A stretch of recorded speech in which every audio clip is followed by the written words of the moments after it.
Good morning. This is Sally Morgan, physical therapist, craniosacral therapist, and Tellington T-Touch practitioner for animals and people. This is Tristan. He's Corgi, and we're here for another episode of Conversations with a Corgi.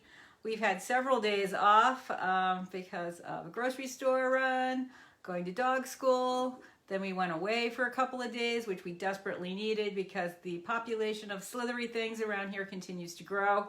I hadn't seen one on the front step for, maybe 5-7 days. And now we've got a new one, really long and skinny and bright yellow stripes. Hopefully Brian's coming today and hopefully he can catch them. In the side yard we have baby bunnies, super adorable, but also a delicious snack for the one that lives out there, which also we hope Brian can catch. So much drama here. I don't know what I'm gonna do about this situation. Like, I love my house, but I cannot live the rest of my life with these things around me. I mean, they're just unbelievable. I can't believe none of the neighbors ever see them. And I have 30 of them here. Anyway, and the prior homeowner was like, oh, I've never seen more than one or two. Well, she also didn't notice the 3-foot by 3-foot giant kind of scary wasp nest over the front door either. You know, you inherit a house from somebody with some bad vibes, and this is what you get. Anyhow, today we're going to continue our story about lessons that we learned from our dogs, right, Tristan? Yes. And we're going to talk today about sociability in dogs. And this is one of the hallmarks of their species, is that they're sociable, and us too.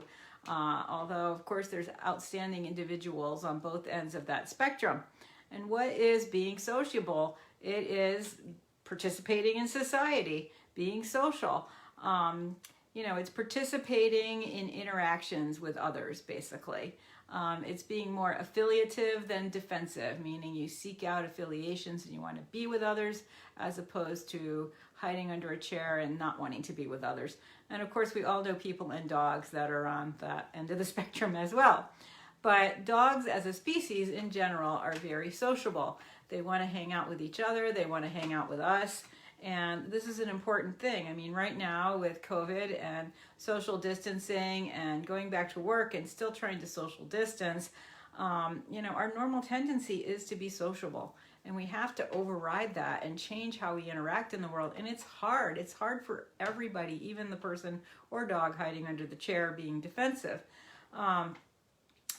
Interacting well with others, that's being sociable. And part of that, as we all can guess, has to do with being outgoing versus being introverted.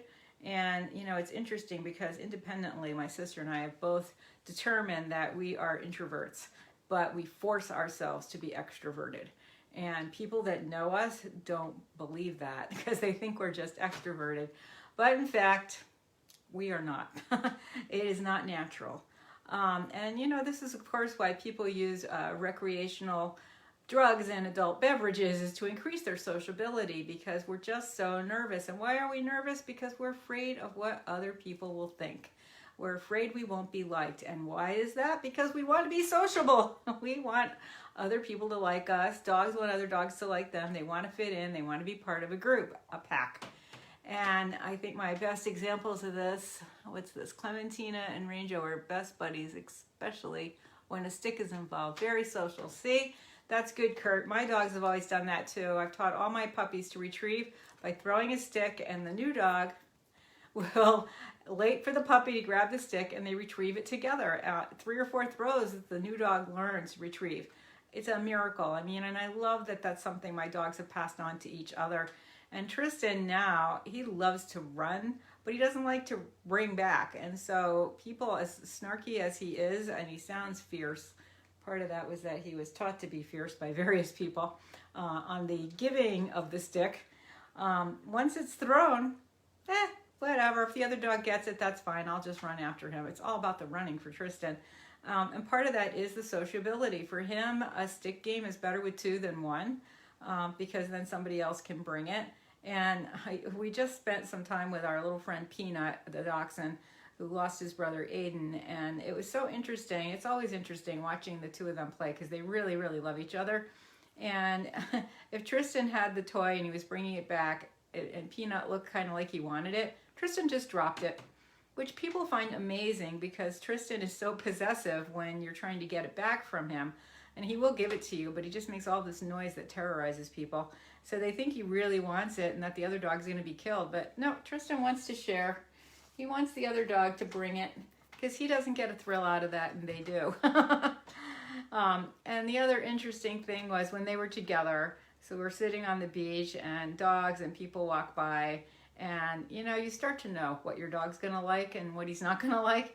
And certain dogs would come down the beach, little fluffy Chihuahuas and Pomeranians, and they'd be like, "Rah," and go back to sleep. But there were some bigger dogs, puppies. There was a lot of barking, running out to the end of the leash. It's all of that. And they did it together, and as yours won't give it back once they retrieve it. Common problem. If you trade it for a treat, they often will give it back. That's how you fix that. So they would run to their leash, barking, barking, barking at some person or dog they thought was suspicious or not friendly enough for them. And then we'd reel them in, talk to them, and then they'd go back to sleep. And by the end of the day, they had done that so many times, they were just so happy. And I think I might have even posted this picture on Facebook of the two of them sleeping together, just so happy and content, knowing that somebody's got your back, like that is part of sociability. Knowing somebody else has got your back is part of being in a group. Knowing that you are not in charge all the time. And all this stuff we learn about alpha behavior and horses and dogs and chimps, blah, blah, blah. It is too stressful to be in charge all the time. Ask anybody who is in a job where they are in charge all the time. It might be fun and you might like it and it might feed your ego, but it is stressful. It wears you out. You are so happy to have somebody else say, "We're going on a picnic on Saturday at 2 o'clock. I'm picking you up. I'm packing you lunch. Wear shorts. Let's go." Because then you're not in charge. It's a huge relief. No matter how busy and important you are at your job, to have somebody take over like that, it's like this amazing pleasure. So remember that, because dogs are the same way. Having to get the stick is a lot of work, and to have another dog help bring it is less work. So it's more fun for everybody. It's way less stressful. And that's why people who herd sheep, the really good sheep herders, often have 2 border collies, because they work together, they interact together, and it's less work for one dog. You'll get way more life out of your dogs and much better responses from your sheeps if you've got 2 border collies herding your sheep. And of course, a lot of that depends on the size of your flock. And so many people just can't afford 2 dogs. But when you've got a sheep farm, usually you can afford 2 dogs because you've got lots of free leftovers, right, Tristan? So think about the sociability of us and our dogs while we're spending this time somewhat alone and trying to go back to work. Because part of why people like work is the sociability you have, the water cooler chat, the who we're going out to lunch with, the chit chat about somebody's new baby, or somebody that shares something similar with you, like your recent vacations to Africa or something. Not that we've done that lately, but that's part of why work is worth doing.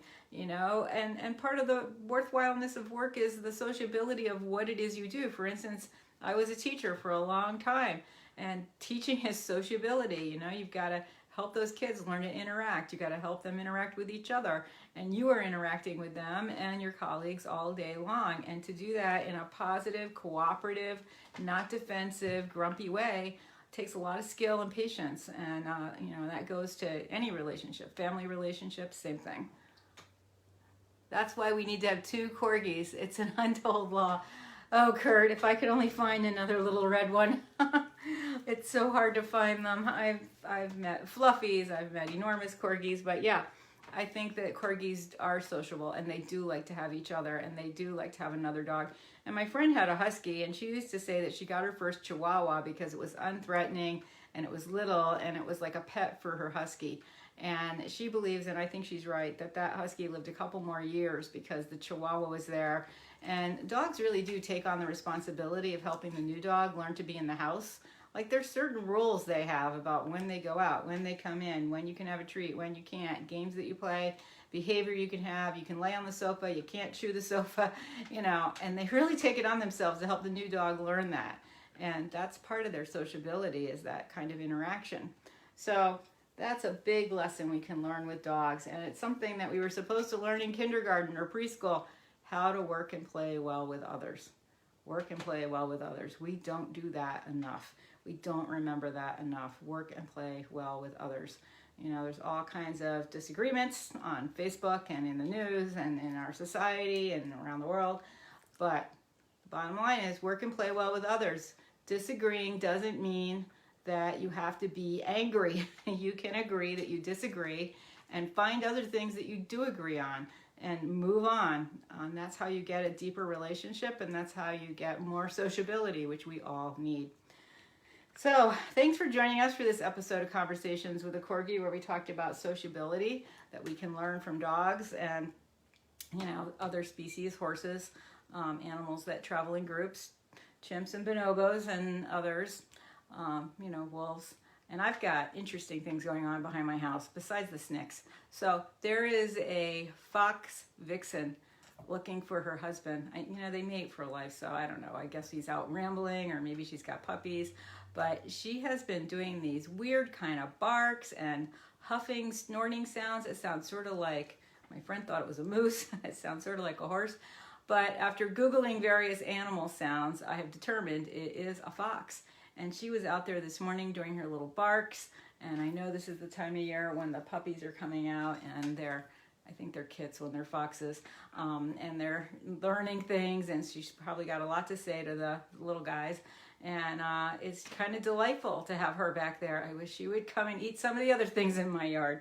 Not the bunnies. We like the bunnies, so we don't get bunnies very often. So that's been exciting. And then the other thing we have going on, my job as an educator is going to resume starting next week. And so there will be days when we cannot do Conversations with a Corgi. And then, of course, we have dog school sometimes during the week. So you will see a lot fewer of these episodes. So I cannot really predict when I can do this. Obviously, last week, so many things changed on Tuesday. I did not realize I would not be back until the following week. So I don't know what to say. It's an awful lot of work to do these. And so I have to be really interested in doing it to do it. And anybody who's done a lot of these, they did, this is sort of an interesting aside on the sociability spectrum. They had, you know, some people a few years ago when we got Facebook Live and things, found that tween girls would buy products and follow cute boys like they do with bands and things. So they had these boys that were like posting their whole life on Facebook Live. They're brushing their teeth, they're getting dressed, they're yelling at their mom, they're going to school, they're carrying, you know, and so some companies paid them a ton of money to keep doing it. And there was a huge revolt in about 6 or so months because it's really stressful. As much as it's fun at first and you have all these ideas and you think things will never end, it gets really stressful because you just need unplanned time. And we don't get that when you have a plan. So, and that's how it, you know, when people work and stuff, you know, you got to be somewhere every day at the same time and leave at the same time. And that's why weekends are so precious. And, you know, even so, they're now really planned about what time you can go to the grocery store and when you can get things in the store. And, you know, it's just very difficult integrating that in our current times. So that's why we don't do Facebook Live every day, because it just is too difficult to have all that time scheduled way out. So, and my friend who's a singer was doing Facebook Lives every day, and she just couldn't keep doing it either. And then she had a family situation that stopped it. But it's, you know, and there's all the technical stuff that goes with it. I don't know. I had 5 bars for a couple of weeks after I got this new piece of equipment. Now I have 1. I don't know why. We could go off any second because of that. Anyway, thanks for joining us today. Everybody have a great day, and I think we'll be back tomorrow. Thanks for joining us.